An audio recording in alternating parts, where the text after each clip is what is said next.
Knowledge has a precondition, which means for you to have knowledge, a condition must be fulfilled first. For example, for you to have knowledge that 5 plus 5 equals 10, mathematics must first exist as its precondition.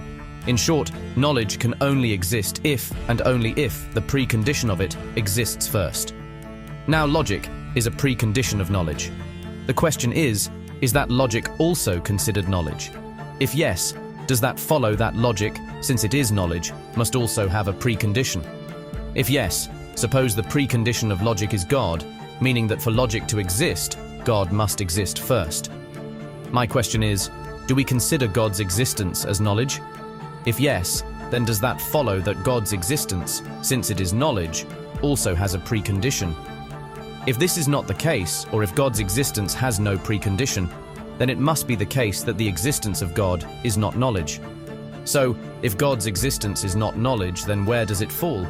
Well, it falls to belief and/or faith, because the existence of God requires you to have faith in God first. Only then can you find justification that God exists. This means faith in God is a post-condition, not a precondition. And because it's a post-condition, atheists are unable to justify the existence of God since they don't take that leap of faith first.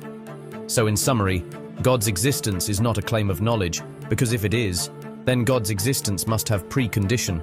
It is rather a claim of faith and/or belief. In my previous video, I did explain why God's existence is not a claim of knowledge, but a claim of faith. Having said this, when God's existence is not knowledge, then we can fairly say that anyone who claims that God exists is without knowledge, which is the very essence of agnostic. The root words of the word agnostic are the Greek words a and gnosis, which mean without and knowledge, respectively. This becomes the first and default intellectual honest position. However, there is a presence of faith or belief that God exists. This is where the second position, theism, comes in. Theism is the belief in the existence of God, which is in the paradigm of belief, not on knowledge. And precisely because this is a paradigm of belief, different versions of this belief sprout.